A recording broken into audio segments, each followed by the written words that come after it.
It's time to sharpen up those edges and grease up your chains. We are going to live it up with mountain life. Dropping in 5, 4, 3, 2, 1. What's up, mountain lifers, mountain lovers, mountain movers and shakers, snow sliders and chairlift riders? How are you doing? It's late January 2026. It's a new year.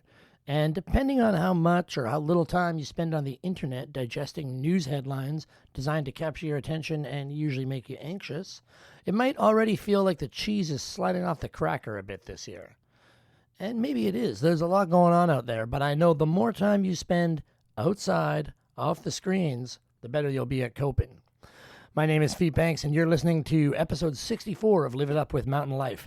Thanks for tuning in. We've got a great show today. Author, mountain recreationalist, and environmental scientist Veronica Woodruff is on the show today, talking about her new book that examines the role of alcohol in mountain culture and beyond.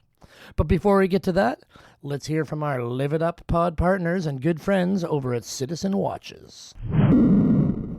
Time is important in the mountains. Out there in the wild, missing a rendezvous or misjudging how much daylight is left can have dire consequences.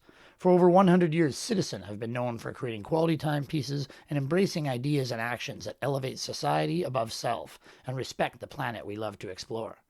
Need an altimeter or a pro-quality dive watch? Citizen's ProMaster series provide functionality, durability, and the spirit of adventure up in the air, on land, or at sea. With a huge line of professional-grade, sport-inspired designs, Citizen keeps you on time and makes every minute count. Find your next perfect timepiece at citizenwatch.com. Better starts now. Okay, I'm a big fan of watches in general because I can glance at a watch and check the time and I don't see 15 notifications on a device designed to suck me in. With a watch, we can find out what time it is and we can get on with our day. And these days, for a lot of us, that means breaking our New Year's resolutions.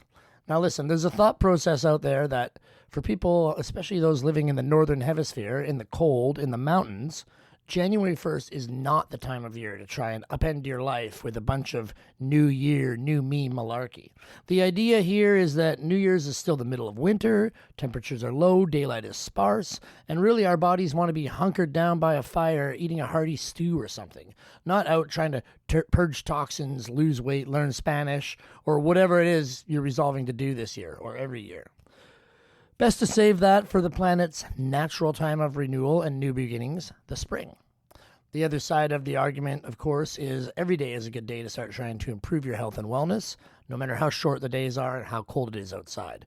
New Year's resolutions are cottage industry, actually, and most of the official research and science says that we are setting ourselves up for failure.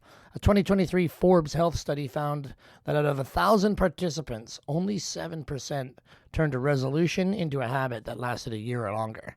7% is not great, but it's actually higher than I expected. One resolution a lot of people stick to after the holidays, however, is taking a little time off from the booze, which is never really a bad call health-wise, but not always easy in our culture, especially in mountain towns with a youthful, transient population and a here for a good time, not a long time philosophical outlook. And this is one of the things Veronica Woodruff investigates in her book, Blind Drunk, A Sober Look at Our Boozy Culture. Now, to be fair, the book looks at Western culture well beyond those of us in the mountain realm.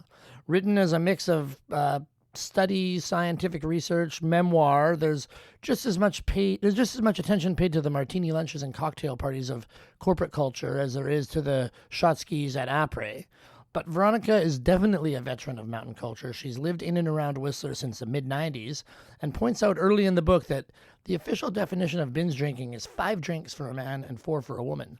And that's pretty standard Tuesday après in Whistler or most big ski resorts.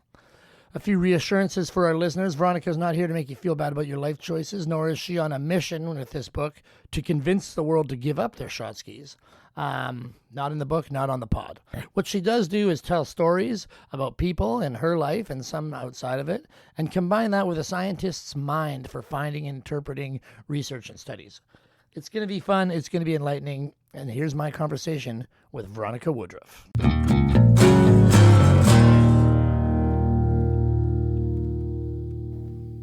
keyboard battery very low. Veronica, here we are. Welcome back to Squamish. Thanks for coming in. We're going to talk about your book, Blind Drunk. I remember when it came out, but this book came from an article you published in Whistler Peak News magazine that was more focused on the mountain culture, drinking, and the lives we've grown up in most of our life now. Yeah. Half anyhow. Was there any response? Did you have friends that were nervous about this book? Like, oh no, Veronica's going to make me take a really hard look at my lifestyle and now I can't invite her to the party. Maybe. I don't know. I guess the person I was most concerned about, or maybe that was the most concern, was my husband. Right. Who was like, what are you going to write about me? And, but yeah, that article really did kick off this journey because it was focused on mountain culture. And it was at a time when, before Google and Meta conspired to not share news. So I was able to get stats on how much that article got shared. Right. And then I received, hundreds of responses personally from it. Like, wow, like I love the article. And then I was at the Whistler Writers Festival in a workshop about sort of crafting your pitch. And there was several people in that workshop that were like, oh, we did a lunchtime work around your article talking about alcohol in our workplace. And so I was able to pitch it then, like, hey, if there's any publishers in the room, like people remembered this article 8 months later. Like, how often does that happen? And so this woman came up to me after and said, here's my card, I'll publish your book. And then, so that kicked off the journey to actually finishing the writing of the book, because it was in process for about, like I had been putting all this research and newspaper articles into a document with the intention of writing it at some time. And it's easier to write 1,000-word article than a whole 100,000-word book. Totally. Totally. So got the publishing contract and kicked it off. And then how long to compile everything and sit down and pump out the book? Yeah, that's a good question. So I signed the contract with my publisher in November, and then we were going to publish January of the following year. And I owned my own business. It was really, really busy, and a lot of things changed in that year. So I ended up selling my business, and it wasn't until about September that I started to write even more in a part-time manner. I was really just writing on the weekends. Yeah. And so after the business sale, I was able to put more time and attention into it. And then I wrote full-time for 3 months. That's pretty good, though. Yeah. To crank out 100,000 words in 3 months. Yeah. Well, I submitted 100,000 words to my publisher. Yeah. And she was like, great story, great writing. This needs a total rewrite because you've written it as exposition. You've written it like this, kind of like a newspaper article. She's like, I need to care. You have characters, you need dialogue. Right. And I had never really written like that. So how do you write the scene of your parents' meeting? Totally. It's a different way of thinking about writing versus writing a newspaper article or an academic article. Or even, for myself, to try and make dialogue out of an event that happened 15 years ago. Especially since we live in a place where the mind gets numbed. Yeah. Yeah. I guess we should mention the book. It's part memoir.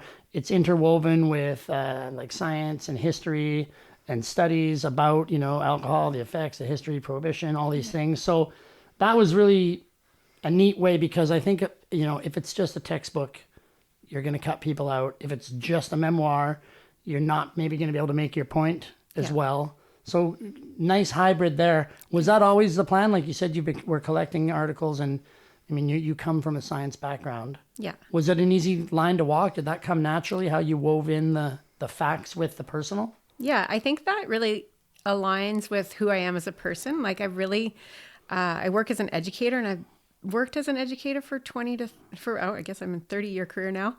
So through nonprofits, so that's Stewart Pemberton at the 1 Mile Lake Nature Center. I teach at BCIT in the Fish Wildlife Program. So how do you engage people in maybe what could be a dry topic or a controversial topic, something like climate change or development and effects on the environment? These can be polarizing topics. And so you want to approach those things as an educator in a way that's accessible. And this is what I was able to do. It felt in the book was like create a personal story and then sit back into the research. And so there's some personal stories in here that I was a little bit uncomfortable putting into the public world, but I could always just think back like, okay, well, what does the research say about, like sexual assault rates or something around drinking? And so, it was actually a comfort to write a personal story and then get distracted by diving into the research. Totally. You could deflect Totally. with hard facts. Totally. Obviously, everyone that writes says, that's the only time it's going to be really good. Yeah. Is when you're like either having a ton of fun or like a little bit nervous about putting it out there. And they always say, like, if you care what your parents think, you're never going to write a good memoir or whatever. But did your goal with the book, was it more in line with your education? Like, obviously, the good thing about this book is it's not a preachy condemnation of, which I think some people probably were worried in our circles, like, oh shit, am I going to be in the book? Right? Like, oh my God. Is me and Chili and Travi going to be in the book? Right? Totally. Like we were there, we grew up in the same place at the same time, you and I.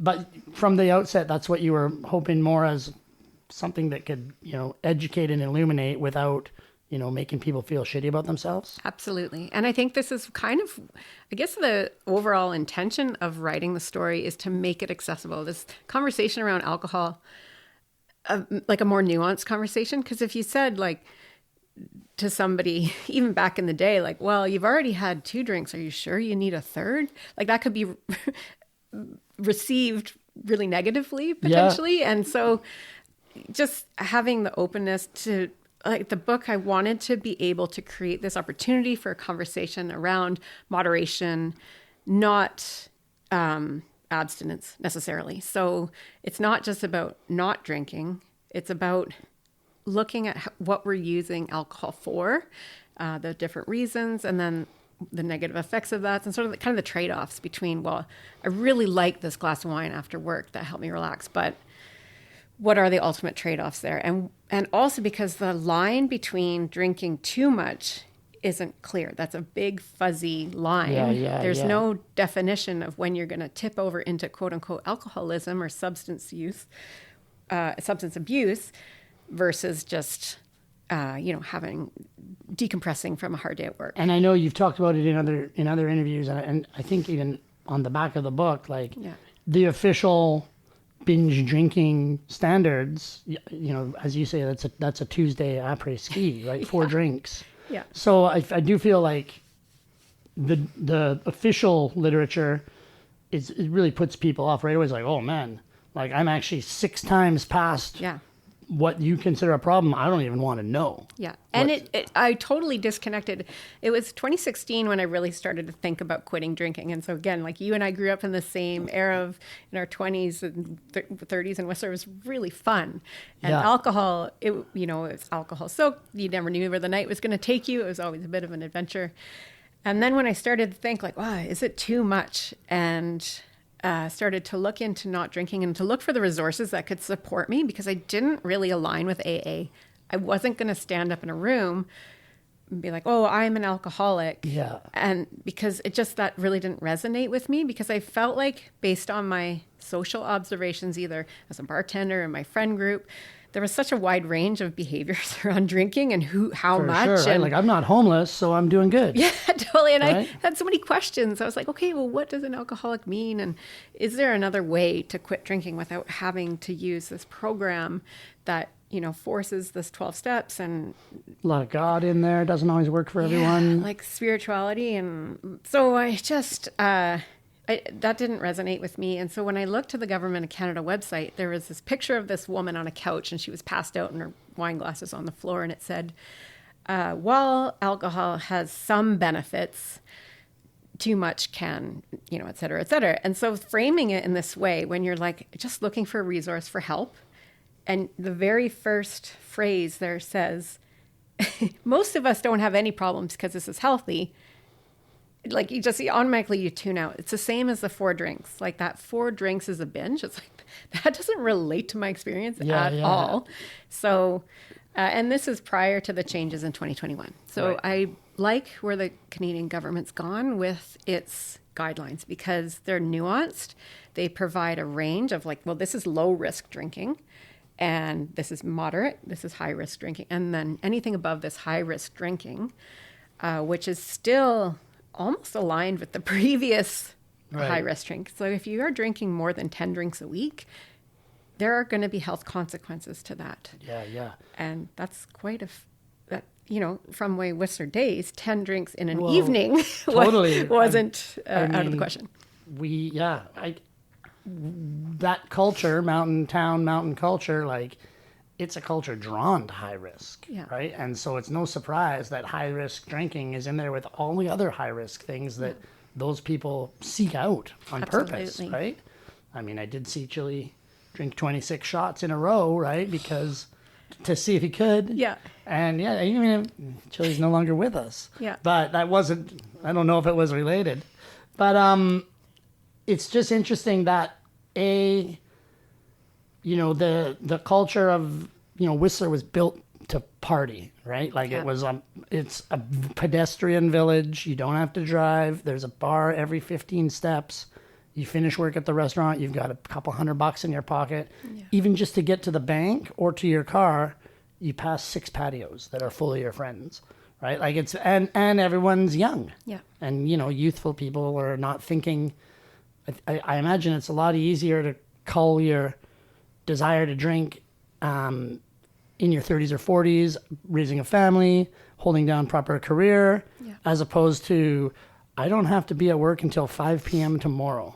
Yeah. And it's 11:30 and I've got $300 cash in my pocket and there's 15 of my friends because it's somebody's last night or first night back or birthday or this guy's visiting and he's partying and he just bought us around. He's going to buy us another. Right. I mean, the famous Charles Bukowski quote, like, when something good happens, you drink to celebrate. When something bad happens, you drink to cope. And when nothing's happening, you drink to make something happen. Yeah. Yeah. And that's kind of how it goes in Whistler. Yeah. And probably a lot of other places. Yeah. Did you run into people when you were making the book that didn't want to be involved? Not really. I talked to everybody that's in the book that I didn't change their name. So there's I did change names of certain people that I didn't speak to ahead of time. And then anyone that had a role that I really thought about using real names. If I didn't talk to the people, it's like, okay, well, this is just a kind of an innocuous introduction to this person. And I would work with my editor on that. Like, should this be real? Shouldn't this be real? The real name. So, I really tried to respect people's privacy, including my family's, which is hard to believe. If you have to write your whole life story in 220 pages, there's a lot of stuff you're going to leave out. Totally. And I really tried to leave out some of the stories that had my sister and brother as the leading agent in that story. So there's a lot in that story that is missing. Right. And I mean, like you said, that you can't fit everything into it. I mean, I guess we don't want to give too much away about the book, but a large part of it is, your life history, parents that struggle with alcoholism, the effects, how that affected your life at a young age. Yeah. When you mentioned like being in Whistler, being a functional drinker and being like, well, I can't really have a problem because I know what my parents looked like and I'm not like that. Yeah. When did you start thinking a different way? Like, actually, maybe the more I dig into that and compare it to how I am now, maybe there's more related there than what I suspected. Yeah, that was such a journey. I didn't drink in high school very much. Mostly I was very broke, but I also, I was so put off by my parents' behavior. And as they became more destitute, they just sort of doubled down on their drinking. And it was really frustrating. It made me really angry. And drinking didn't like I was just kind of angry at drinking. I was angry at alcohol. And then in Whistler, it sort of crept in. Like, again, I was broke when I was in Whistler, so I was only drinking like what I could afford. Yeah. But over a decade, it just sort of started, it's just part of the lifestyle. And I think it's really interesting that I actually didn't connect my drinking to their drinking at all. And I still, like I was a moderate drinker. So drinking alcohol all the time, like, you know, every night have a glass of wine or a couple glasses of wine with dinner. Yeah. My parents were binge drinkers where they would drink 24 hours a day for a long period of time, like 2 to 4 months, and then they might take a week off. So they were more rest off the liver. Totally. And it doesn't work that way though, does it? It doesn't work that way. The health effects for moderate drinking are exactly the same as binge drinking. So if you're drinking heavily 24 hours a day and then you take 2 months off, or if you're just drinking a couple drinks a week, the health effects long term are the same, is what the research says. So and according to the research, I thought I saw something that said like you're gonna die 2 years earlier or 4 years earlier or something. Yeah, and this is also like so in the last chapter of the book, it's probably more aligned with how I really like to write. It's more, you know, it's a little bit hard factier than yeah. Yeah. And like I wanted to present the arguments of what this conversation around alcohol looks like, because I don't think it's cut and dry. So this study comes out from the Lancet, and the World Health Organization comes out in 2019 from that study saying, okay, well, the amount of alcohol that's safe is 0. Yeah. And you know, whether you're looking at health effects or social harms, this is 100% the thing. It's not heroin, it's not opiates, it's alcohol, number one. And so it still is. And so 0 is safe. And then there are several researchers that are like, well, actually, like there's more to discuss there. And because the scale of risk, it has to be part of the discussion. So I talk about some of the research that's done. It's like, okay, well, your risk for certain cancers is 50% greater if you're drinking. So your risk goes from 1 in 100,000 to 2 in 100,000. And like, okay, well, what does that mean to me as a human? Mm-hmm. Well, if you're going to drink this much per week, if you're drinking 2 to 5 drinks a week, you might be taking 6 months off your life. Or if you're drinking more than 10 to 14 drinks a week, you're going to take 2 to 5 years off your life. Yeah. And I just like, that's a hard conversation to have with human behavior. Because it's like, well, what does that really mean when I'm 20? Especially in a mountain town where like you know, I don't think everyone feels like I could literally go at any time. Yeah. But we also have dozens of friends who never saw their 50th birthday. Yeah. You're or pushing 40th, limits. Right. So I think in mountain culture, for someone to say, well, you know what, like you're going to die 4 years early. And they're like, so I'm going to die at 72 instead of 76. Like, exactly. And I get to drink all this much until then. Like it's all some people in a youthful mountain culture will be like, I don't care about that. Like I'm probably not going to make it to some, you know, big mountain skiers or whatever, base jumpers. Yeah. So it's interesting. And because we grew up in this culture, especially me since I was 12, I don't have a real point of reference for what the rest of the world is like. Yeah. Like, you know, my friends that are nurses, you know, in the interior definitely live a very different life. Yeah. But I don't have the details of like how much do those guys drink with their friends or like, you know, it's such I think this mountain culture is so unique in both positive and negative ways. Yeah. There's definitely a risk tolerance that people are willing to accept here around all things like adventure risk and also health risks, especially when you are like, okay, well, I'm super fit from all of these things. So, you know, the person with their health outcomes are much lower, but they are also overweight or sedentary or, it's like all of these traits. And this is the challenges with research and making public health directives, because you're trying to apply a single set of or sets of data to a broad population with a wide range of things. So this is what I wanted to explore around alcohol. And I started with mountain culture because that's what I know. And I thought that was really interesting. And it was actually that workshop at the Writers' Festival, the first one. The woman that was sitting next to me, she said, you know what, I really like the idea of your book. I really would love to read something like this. But she's like, I don't ski or snowboard. I just live in Whistler because I like the outdoors. And so like do you think you could write something more broad? And it was almost like this light bulb went on. I was like, you know what? That actually is a really great idea. And that's kind of, because I was thinking more about the book as writing it about alcohol and mountain culture. But as soon as she said that, I was like, holy shit, I could actually put the memoir part about my dad and my mom and the way they drank. And that's how that story kind of like, and their story is not mountain culture. It's that more historical, Eastern Canada corporate 3 martini lunch, Mad Men sort of, it's high society dealing with the same stuff or the same problems that we have in our culture too. Yeah. Well, and that's, coming back to what you just said there, like, well, what do other cultures look like?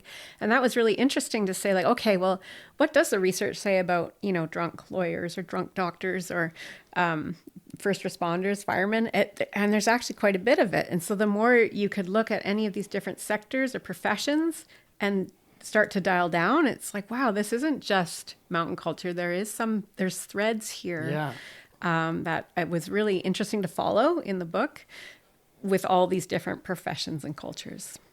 I mean, talking about first responders is interesting. That's in the book. The Whistler Fire Hall has that, they salvaged a bar from the old keg, I think it was. Yeah. And would have huge parties there. And, you talk a little bit about PTSD. And then you also talk about Brett Carlson in the book a little bit, who passed away, thankfully I wasn't there that day, but in front of our friend's eyes. Yeah. And I remember there was no, this is early 2000. There was maybe a pamphlet on the wall at the clinic about PTSD or counseling, but there was certainly no one that came to those guys or any of us and said, hey, you guys were just filming your friend as he died on a road gap. You're going to have feelings that you could probably talk to someone about. There was none of that. Yeah. And so, we did what we knew how to do, right? Yeah. Smoke weed and drink for a month, get back out in the mountains, and then start throwing parties to try and raise money to turn something bad into something good, which, ultimately that happened. But a lot has changed in those 25 years since that happened around PTSD and how people cope with these. I can only imagine first responders are sometimes scraping people up off the road multiple times a week. Yeah. Yeah. It's a hard job. And it's like, to say that humans are capable of doing really, really hard things, but there's a breaking point where, you can tamp down those emotions and be strong, especially in the cultures that we grew up in. We were at the tail end of especially with men, is don't be emotional. Yeah, I'll give you something to cry about. Yeah, be a real man. And the poster on the Whistler fire hall where there's this big captain and he's handing this little mug to a tiny fireman and it says, here's your cup of shut the hell up. Yeah. And it's be a strong man. Don't be emotional, whatever, suck it up. That's hard. That's a hard position because and you see it now. I see men who, my father passed away in 2009, but men that are getting older in their 70s now, they're very weepy. Yeah. And it feels like a lifetime of emotions that they've bottled up are just coming out because I think you do have to deal with. Yeah, or they feel they're finally allowed to even say I love you to somebody, right? That's not their wife. Yeah, right? Exactly. Or to perish without saying that to a male friend. Yeah. Right? And it's so, and you also talk about the younger generation. And we see it. They're not drinking as much as ours, which is going to be really good for them. Yeah. But I wonder is it that they're too, part of it might be that they're just too broke. Yeah. But it's probably more than that. I think it's more than that. I think they also, I think there's a few things actually. I've been speculating about this, about maybe understanding some of the harms a little bit more. So maybe some of that public health messaging is getting through. Yeah. Maybe it's because they have recordings. Can you imagine you and I 1,000%. had recordings of what happened in the 90s through the 2000s? They know everything they do is going to be captured and posted. Yeah. So I think I would be terrified of you letting lose go of that control, right? One time, and then you're like, oh, that was a bad idea. I would rather pick my substances. They're going to allow me to stay more in control. Yeah. I have no evidence base for that, but it feels like that could be something. We're both parents of 16-year-olds, so we have anecdotal sort of life evidence, but it's going to be interesting when I don't know how you even can study that, but It's and so I have other friends like in professions. So I was meeting with a friend who's an engineer, and she was talking about groups of her colleagues, and they went out, and they're a whole bunch of like late 20s, early 30s, and not a single person would order a drink with dinner. Right. And that is so different than the experience that I had at 30. Totally. And so, yeah. I notice that at concerts, right? I'll go to a concert where it's mostly younger people. Yeah. And like my trick was, you just want to go to the front. So get 4 drinks and carry them up over your head. It looks like you're going to meet your friends, and then just stop where you want to be. And if someone looks kind of pissed off, offer them one of the drinks. So we did that, and wear like a tough looking jean jacket too. Yeah, of course. But we did that, and none of the kids around wanted one of the drinks. Me and my friend had to stand there and just be the only people with drinks in the front of a concert. Yeah. The other thing is drugs are more accessible. So like little mushroom pills. Yeah. Like that just didn't exist. It was illicit drugs. Like, so your magic mushroom baggie. Yeah. And now like you can order them in the mail. And I guess you have a smaller dose and you have this like fun kind of like high, but instead of like being wigged out in the woods. I support that. Yeah. Instead of going along the Pemberton golf course in the fall and picking all the mushrooms off the sides, who knows what chemicals are on them? 100%. And I've learned since that often the little brown poisonous mushrooms can be mixed in with... Sweet.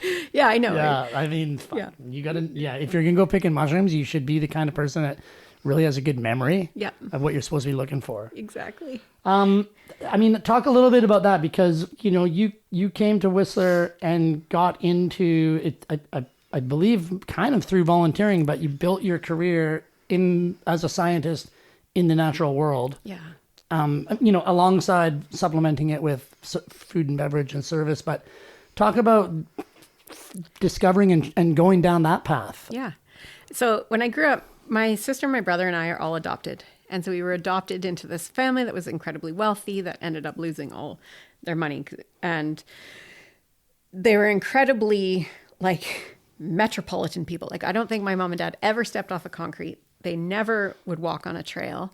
And I always had this like innate desire to get into the woods. Yeah. And when I was leaving high school, I was like, what am I going to do? I had no place to live. And then I'd seen this program at Fish Wildlife at Fleming. And I was like, okay, that's what I want to do. Like, holy cow, you can go to a whole program and they'll just like let you catch fish and count deer. And yeah, that's what I want to do. So I went to that program and it was so life-changing for me. Like I was so enamored by the people that could name every tree in Ontario. And there's so many different kinds of trees there. And I was so inspired. And then when I finished that and came out west, I met someone on the chairlift. I'm like, well, you've got to call Don McLaurin and Ian Fairweather. They are doing this great work with the Rotary Club and the Whistler Fisheries, the Angling Club rather, and the Muni. And I was working at Raven's Nest and I got the phone book out and I phoned Don McLaurin and he said, yeah, great. We're going out to the stream tomorrow. And I started working for the Muni 12 hours a week in the summer, tagging fish. Yeah. And so it was this tiny little job. But at the time, like the minimum wage was around $6. Like it was really low for working in service. Yeah. And then, it was like an $11 an hour job. And I was like, whoa, I'm going to be rich. Yeah. And so then that job expanded every summer. And working for the government, working for the Muni was really great because they give you additional skills and do some more training. And I just was able to expand both the network of people I was able to connect with. I volunteered for every single opportunity that came in. So we'd have like scientists come in to do a sampling for small rodents and they needed a volunteer to do an overnight pit trap thing. And so I'd go volunteer for that or volunteer for this wetland assessment. And so I just kept gaining other skills on top of the diploma and just really strengthening that connection to nature that I always felt I wanted to have. Yeah. And so that paired with the recreational element, because you're doing all these incredible things. Again, like Whistler is such an anomaly, and a lot of BC is like this, where you have experiences every day that people work their whole life to go and have in one trip. And you're doing this almost every day. Yeah. So like you've got this incredible opportunity to recreate, and then adding the knowledge about the intricacies of how the ecosystems work was just like, it just fed my soul in so many different ways. And then would you be the person like on the ride with your friends being like, that's a blah, blah, blah moss. Totally. But people like, I mean. Yeah, I still do it on the chairlift. Like when I talk about the white bark pine and the relationship with the Clark's nutcracker and the Blackcomb of going up Seventh Heaven or something. Man, you could be the mountain ambassador with the pink question mark on your vest and get a free pass. Totally. So you said you didn't have an outdoorsy family. How did you start, skiing, biking? Did that all happen out here, or? Sort of. I did ski a little bit at Glen Eden in Ontario, a school trip. And then I was like, yeah, I want to be a skier. And I have this picture of me, like everything borrowed, like this, snowboarding was kind of new, but I had this guy that I liked, and he had this Kemper fleece, and like I loved it so much, and like I'm cool, and I had these like Oakley blades and rear entry boots, and I just was like, this is who I want to be. I want to be a mountain person, like snow plowing extremely down Glen Eden, and so I thought it was pretty good in Ontario. And then I got to Whistler Blackcomb, and I could not get off the green runs. Like it was so hard to ski here. And I'd never mountain biked, but again, like when I moved here, I was like, I can do all these things, and I want to do all these things. And the roommates that I had, and the boyfriend that I had, it was like I just started to explore these sports that became a bit of an identity versus like just a pastime. Yeah, which was awesome. Like it's just so crazy. And now we raise our kids like that. It's just their identities. It's interesting because, I remember my parents moved me here when I was 12. Yeah. And I mean, I love to ski. We that's why we came. And I remember the first day, like only just riding the Wizard, because I'd never been on a hill where there was another lift. Yeah. I didn't even think that what could it even be? It was a cloudy day. Yeah. Where does it go? But also, I remember being a teenager and being like, well, it's only 10 centimeters of fresh. Like, I probably won't go up. I'm just going to read this book. And now I notice it with my kid where, like, of course, now I'm back on the, like, all I want to do is go up the mountain. Yeah. I don't care. And it's like you're dragging this kid who their baseline is some of the best experiences you can have in your life. Yeah. And then I think about my friends who, like, even you, but made the decision to come here. Like they wanted it that much more than I ever did. Yeah. And they're much better skiers. Yeah. For sure. Yeah. Yeah. My daughter, she's such a good skier. And same thing. Like, what? You want to get up early? Yeah. Like, totally. let's just go at noon. But or so many times, because we both live outside of Whistler. Yeah. So you drive to town, you fight traffic, you fight for parking, you're in the gondola with the kid. Yeah. And he's like, so one and done today? And you're like, buddy, one run? Like, we've been on the road for an hour and a half. We have a parking spot. Yeah, I know. Yeah. Wow. Well, I wanted to explore that nature versus nurture kind of thing. And then also, like, there's so much, there's research and there's this kind of like, well, if you're drinking as a parent, your kids are more likely to drink. So if your parents are drinkers, the alcoholism runs generationally. And so, yeah. I guess it's both, like, for you, right? You're adopted. So you can't blame your DNA. But I think for someone that just grows up around alcohol, I don't know, because like you said, the early part of your life, you're like, no, this shit's garbage, right? It's not helping anyone. But it's also normalized even in your subconscious. Yeah, that was the part. And that's where the title comes from with Blind Drunk. It's like really trying to be conscious about how humans make decisions. Right. And that was really life-changing to me when I started to explore how I'm going to quit. Because I'm like, how am I going to quit? There's book club on Tuesday. Like, how do you go to book club without drinking? Yeah. Because... saving our children's future one bottle at a time. Yeah, basically. Right. Yeah. And it was just important. Like, I couldn't understand how I was going to stop drinking with, because the only thing that was understood about quitting, I was like, oh, well, you go to AA. Well, I'm not doing that. We've already established that. So I talked to a good friend who was a bar manager, and she had successfully quit. And I was like, well, how do you quit? And so she gave me a recommendation of this book, which is Annie Grace's This Naked Mind.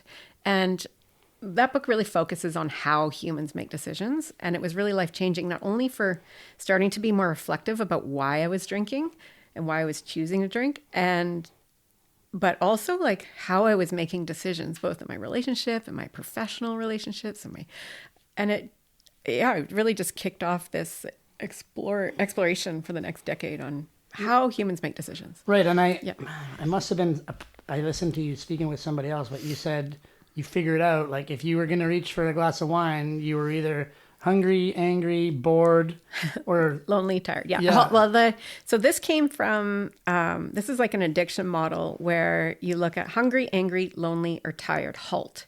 And so the recommendation there was, before you have a drink, think about why you want to have a drink. Yeah, what are you feeling? What are you feeling? Yeah. And to spur that decision. Yeah. And so I was like, okay, for me, it was 5:00.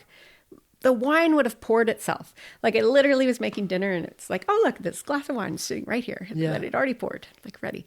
And so for me, like that 5:00, and so the 4:00 craving to have the 5:00 wine would definitely be triggered. And so in quitting, it's like, okay, it's 4:00. I'm going to be hungry. That really was like when I wanted to drink the most. Right. And it was like, okay, well, I have a cracker or a granola bar and take the dog for a walk. Yeah. So just like break that habit. And that takes practice. And then it's like, then you have to define who you are, especially in Whistler. Well, maybe not especially. This is probably literally every social setting where you're quitting, where you've had alcohol and now you're not. Because every experience I had, I'm like, well, how am I going to go to book club? Okay. Oh, now it's a big party. What am I going to, okay, now it's an all-inclusive vacation. How am I going to do that? And then you start to build these new biases where it's like, well, I did that and it was still really fun. Great. New bias. Okay. Yeah. Did you find that sometimes earlier on you would be like, whoa, this party was really fun until this point, and now everyone's just super annoying, and I'm going home? Yeah. So absolutely. And I really had to prime myself to go to those parties, like being like, you're going to want to get there and you're going to see so-and-so. And when every time you saw so-and-so in the last 10 years, this is how you greet each other with this drink. Yeah. So when that happens, know that that's going to, so there was a bit of priming happening. And then, you know, it's as soon as you do that a couple times, you're like, whoa, this is actually better, because by the time 9:00 rolls around, it's or 9 or 10, because we're older now, so partying earlier is better than the 11 p.m. Yeah, totally. And like, as soon as the stories are repeated, so you just talked to them half an hour ago, you see them again, the story starts again in the same tone, the exact same words, and you're like, it's time to go. Yeah. And then also, you probably don't feel bad about it. You're going to bed early. Yeah. You're up, energized. Yeah. Do you, I think it's in all cultures, in our culture, there's much more of a focus on looking inward before we do anything. But do you find that the emotions behind the decision process that you used with your drinking triggers or with whatever, did that bleed over? You said bleed over into relationships and stuff, but did it also bleed over your decisions in the outdoors and the sports that you do? Yes. Yeah, absolutely. Yeah, I think that, like, I felt really kind of betrayed by my brain initially, because I was like, holy crap, my brain's been sabotaging me my whole life. Like, not recognizing that there's this sort of unconscious processes happening in the background that are making my conscious decisions for me. And so there's like really fun social science research out there that says, you know, you're making decisions, unconscious decisions, like 10 to 30 seconds before you're actually doing the action. And so, like, I kind of felt like, wow, how could I not have recognized that? And so taking, like, and this isn't like, okay, I need a minute to reflect, you know, am I going to use a spoon or a fork with this meal? Taking like 10 seconds, just be like, what are my emotions right now? Why do I want this? Like, that was really important. I feel like, you know, for myself, for sure, get a little bit older, have a kid, you know, my risk tolerance on the mountain has gone way down. Like, I'm actually, you know, well, I'm probably not going to do that line today or whatever. But it's, I guess there's some bleed over there. In the book, it's not you though, but somebody gets caught up above weekend shoots and has Yeah. to get rescued. And I just think about those sorts of like following a path, maybe trusting that you're comfortable because you've been on the mountain so much, but actually that same decision process of like really checking in with yourself, Yeah. checking in with what's around you. How you're feeling that day. So I have two stories that are like, one, this story is not in the book, but my good friend Valina, she is an incredible athlete, and she is very daring. And so that was who got stuck on the weekend shoots there. And there was this rope swing at Needle Lake, and it was so sketchy. It was on the top of a cliff. You had to swing over the valley trail, and it's very shallow there. So you had to swing way out to make it into any deep water. And she did that rope swing. And I was like, oh my God, she did it. Now I have to do it. And I did it, and I had no business doing it. And I am alive, thank God. But like, that could have been very, very bad. Yeah. And so I think I have so much more confidence in saying just what you said there. Like, I'm not feeling it. I'm not doing this. Like, I don't beat myself up. I used to really give myself a hard time if I wasn't going to do something that all my friends just did. I need to be at your level. Yeah. And on biking, especially, like, the ground hurts a lot. Dude, the ground hurts so much. And so this, one of my daughters, she had a good friend who was talking about doing this backflip on his bike. And he's like, I'm going to do it tomorrow. I'm going to do it tomorrow. And I was like, when you wake up tomorrow, don't just do the backflip. Like, really consider how you're feeling. And I thought about this kid, he's 16. The consequences of hitting the ground and doing a backflip improperly, there's real consequences there. Yeah. So, and like, there's airbags and foam pits. oh my God. Yeah. I guess those resources cost money. Yeah. We used to take the ramps down to the Whistler Nude Dock, and because it was the longest in run in town, and then duct tape empty pop bottles to our bikes, and then push all the French chicks and the hippies off to the side and bomb down the dock and do flips into the lake. Yeah. Which was, So fun. Kids don't do that anymore because they have a foam pit and an airbag. Yeah. Whistler kids. They have a lot of resources. What was my last? You live in a small rural town, right? Even though like Pemberton's not as small as it used to be, but technically still pretty rural and small. And traditionally, I believe your husband's from Prince George, right? So rural.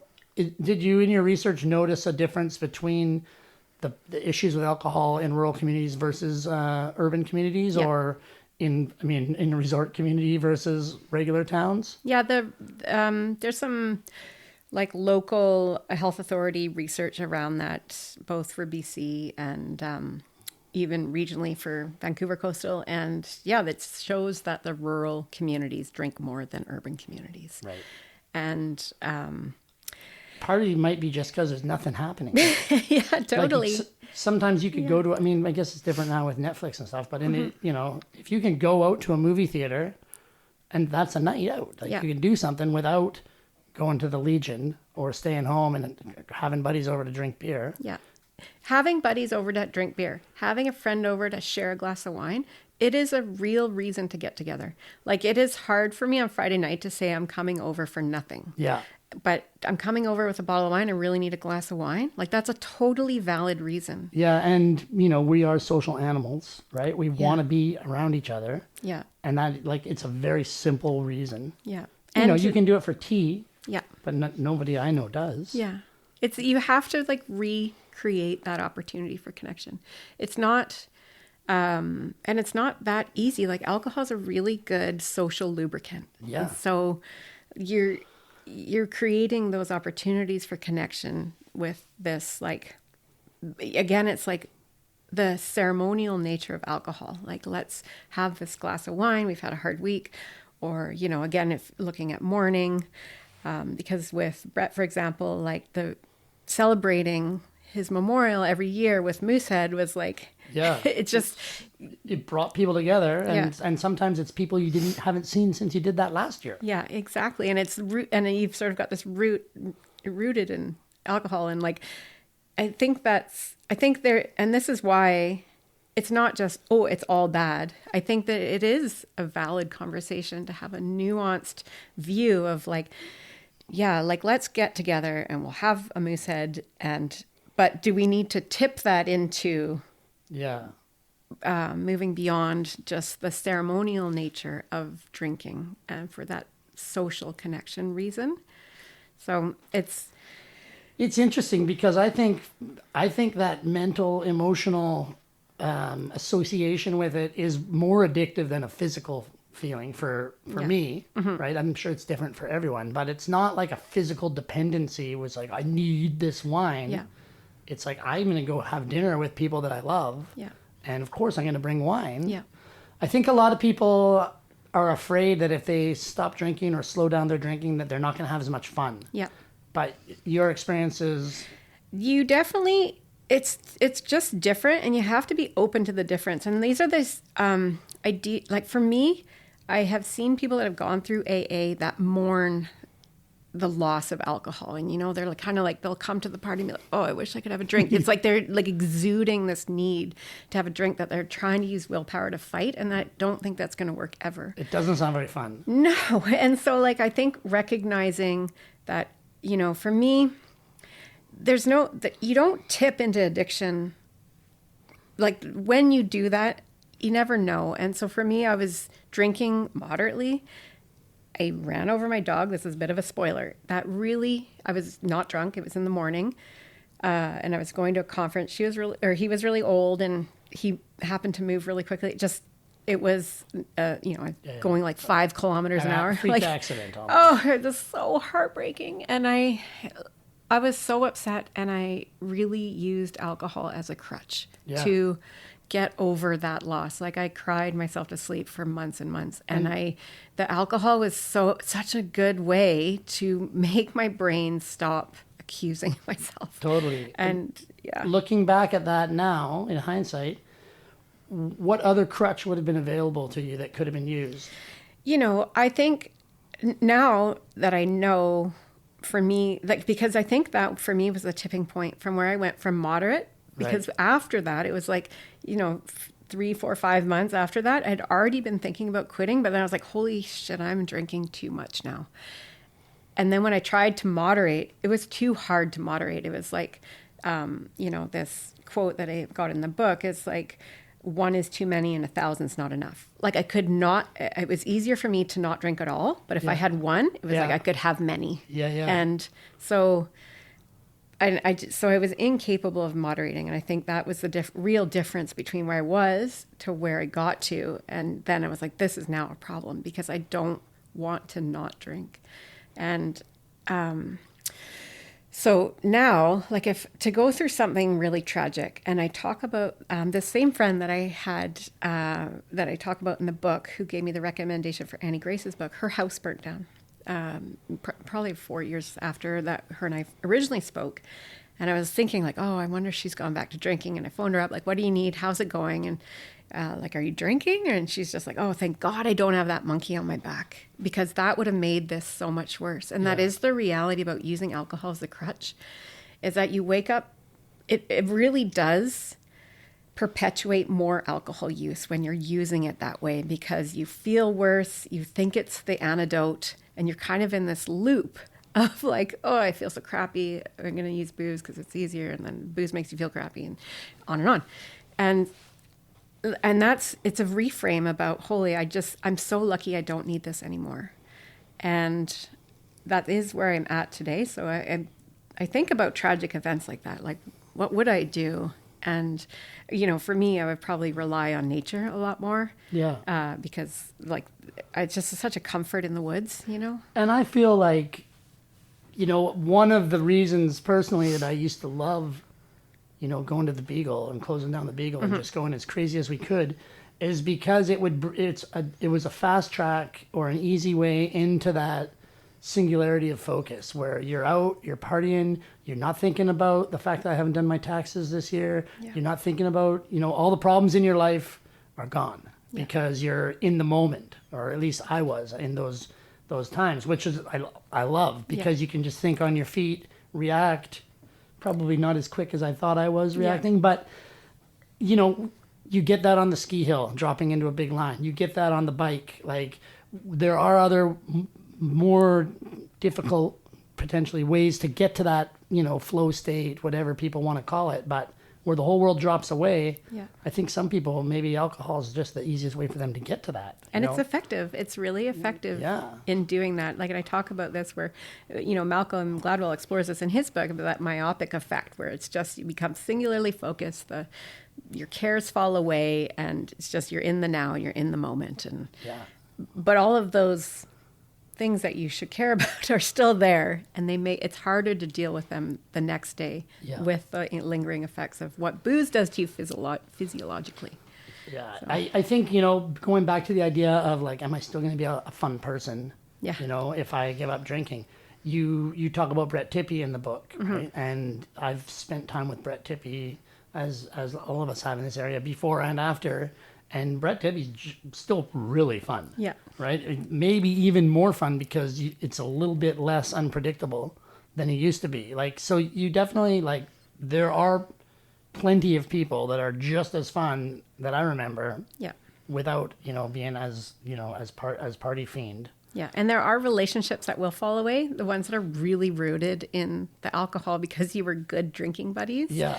But then there's these other relationships that come into your life that are rooted in good conversation or like mutual love of whatever, hiking or biking or these other things that, and then the conversations there are so genuine and deep. And so, I'm a talker, I'm an extrovert, I'm a thinker. So like, I feel like these things that I've replaced, those more, the relationships that were rooted in alcohol are now much deeper. Right. And there's no regrets, really. Like, maybe not as fun. Like I do say this about in the article I talked about. Well, maybe I'm not going to win a lip sync battle again. Right. Only because I'm probably not going to enter a lip sync battle. Totally because, right. Or like karaoke. Like I'm probably not going to do sober karaoke because I know I'm not a singer. Totally. Right. But take me on a free ski trip to Penticton, and here we go, Johnny. We're going to sing Shania. Yeah. Exactly. Right? Like. I wanted to talk a little bit about the writing now that we've got a lot of the mountain stuff. By the way, our listeners are more mountainy, I think. But to write a book without writing and alcohol are, historically good bed mates, right? Like, Hemingway, Bukowski, all these people. You wrote this book kind of you said mostly full time. So was there ever a time while I guess you were sober enough for a few years that you didn't be like, man, I could just crank a glass of wine while I'm going through this? Yeah. Well, I have written a lot drunk. Yeah. And it's really bad stuff. Well, I mean, I have a patch on my jacket that says write drunk, edit sober. Yeah. Right? Totally. And so I didn't write any of this book drunk. Yeah. I don't think I was very creative when I was drunk. Yeah. I feel like I have more creativity sober, but it's interesting. I mean, everyone's different, right? Everybody's different there. Artists, of course, are drawn to sometimes of these things because of, I believe, the artistic insecurity where like you're creating something from nothing and that comes with a like, this might suck. Yeah. And I'm scared of that. Yeah. And so I'm going to reach for a crutch. Yeah. Right. But what was, you've done a lot of writing over the years. This is a memoir. It's a very personal story. Was there times where you're like, oh man, like I might not be doing this right? Oh yeah. Like there's so many insecurities in like writing a story like that. But so I don't, about half, not even half the book, probably a quarter of the book is around childhood and like growing up younger. And it's like, that was a hard story like that I made peace with a long time ago. So all of that was quite easy to write. Right. Even though it's definitely a more emotionally charged section. Definitely like a unique childhood. Yeah, totally. And I was thinking at one time I would write that as a fiction story. Right.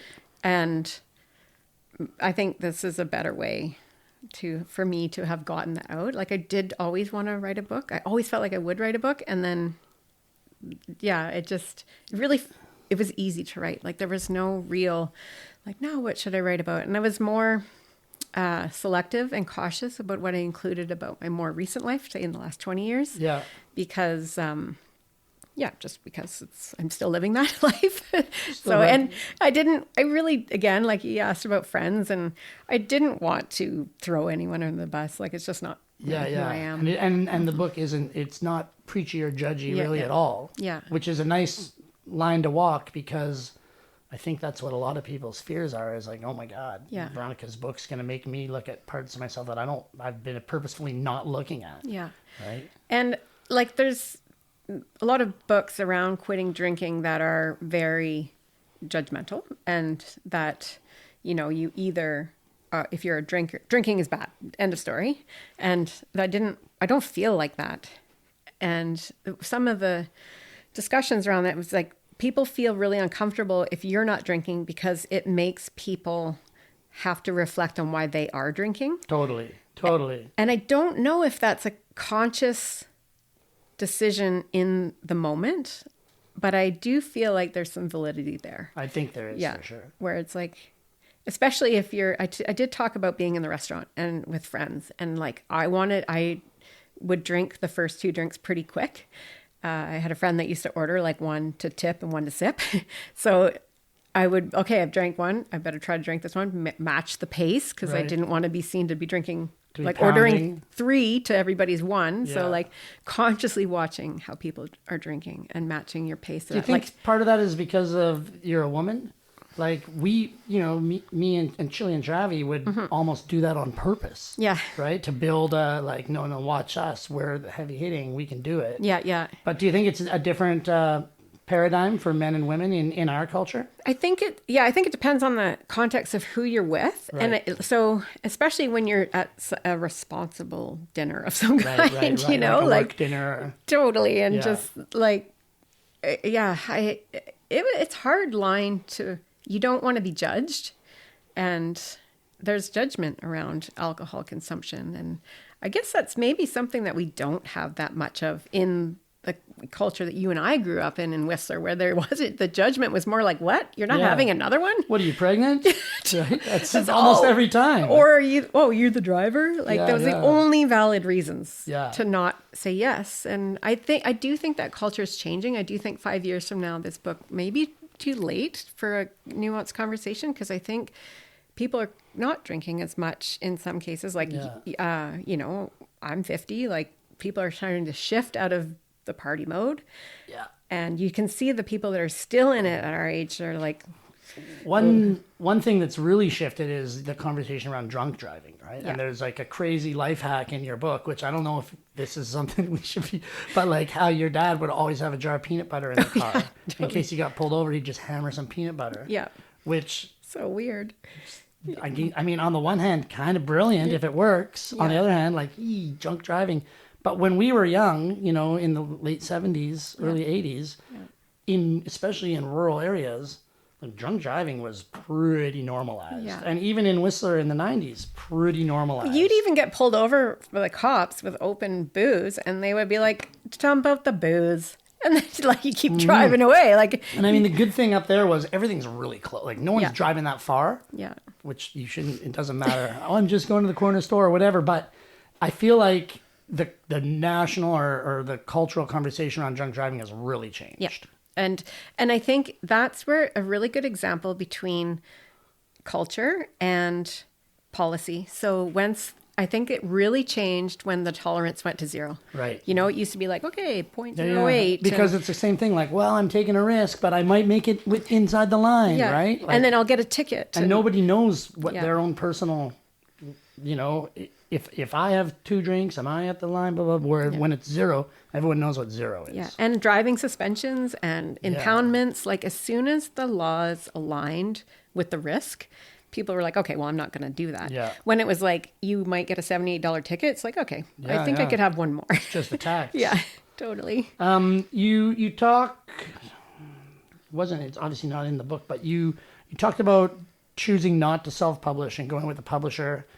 This must have been in an article I read in the Peak, but what was that difficult to get a publisher? You said a lady was on board right away, but did it all work out the same person, or did you have to shop it around? No, this woman said, gave me her card, said, I'll publish your book. I know that doesn't happen. I know how lucky I am there. So I didn't shop around. I just was like, great. Sign the contract and let's go for it. It's a good ad for the Whistler Writers Festival right there. Well, it is a really good ad because it's one of the only places where you can get in front of the big 5 publishers, which is not one of mine. She's a small publisher, but there's also small publishing houses there. And, you know, people are always looking for good opportunities to support great authors. Yeah. And so, yeah, it is those local writing groups and events are just incredibly important. And I see that more now with the support, being able to access writers and see different, it's a journey to publish something. And then that's like the easiest part. There's this whole marketing part. Right. So. Which there are people that self-publish that, you know, do well. And then there are people that have publishers that still seem to be doing as much of their own promotion as the people that self-published. Yeah. And I know I talked to Bruce Kirkby about his last book, and we were doing just for an article. And I was like, how's it going? He's like, well, my last book was 7 years ago, and I did 15 of these interviews in the week. And he goes, and for this book, I talked to my local paper in Kimberley and you. Yeah. And no other media has been contacted or is interested. Yeah.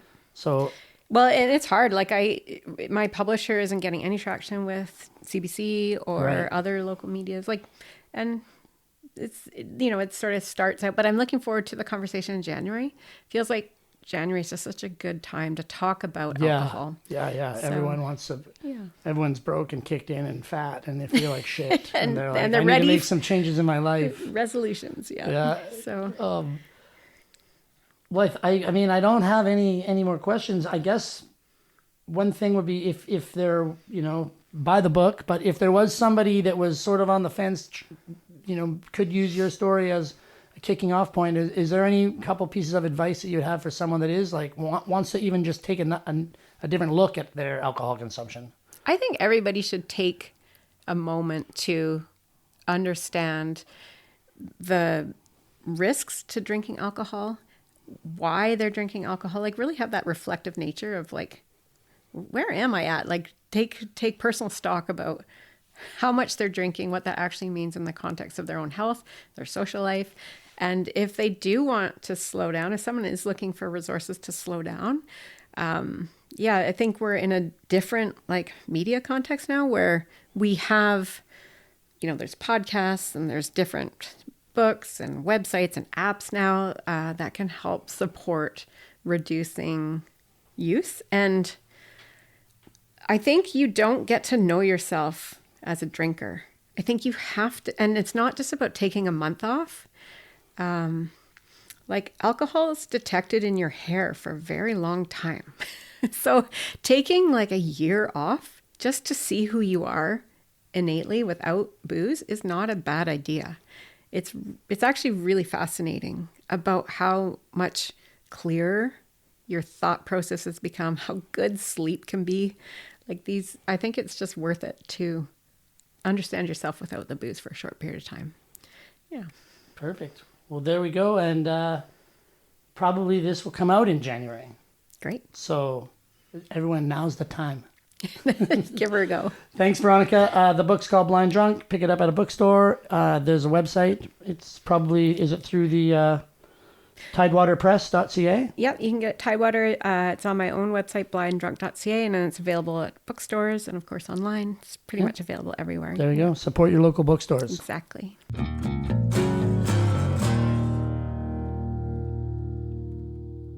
Okay, there we are. Interesting, right?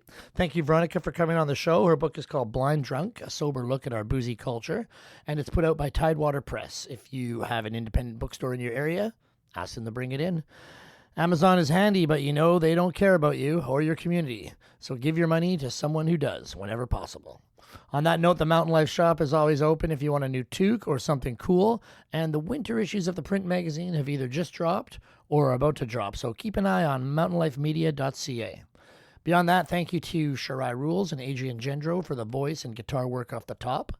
We've been blessed with their talents since the very first pod. No AI music here, and we couldn't be happier. Thanks again to Citizen Watches for their support and for keeping us on time. And thanks to you all for listening. 64 episodes. I appreciate your ears more than ever. If you're having fun, please tell your friends to come on over and start living it up with us. Next month, maybe even sooner, we have a real treat. Nicholas Thompson is on the pod. Nick is a highly accomplished runner, marathons and ultras, and a very exceptional writer and cultural commentator. He's also the CEO of The Atlantic magazine. We're going to talk about his new running book, about writing, about all kinds of awesome stuff. So mash that subscribe button, as the kids used to say. You don't want to miss this one. Until then, stay safe, mountain lifers. Have fun. Don't worry if you're not living up to your resolutions. And please, please, leave the campsite better than you found it.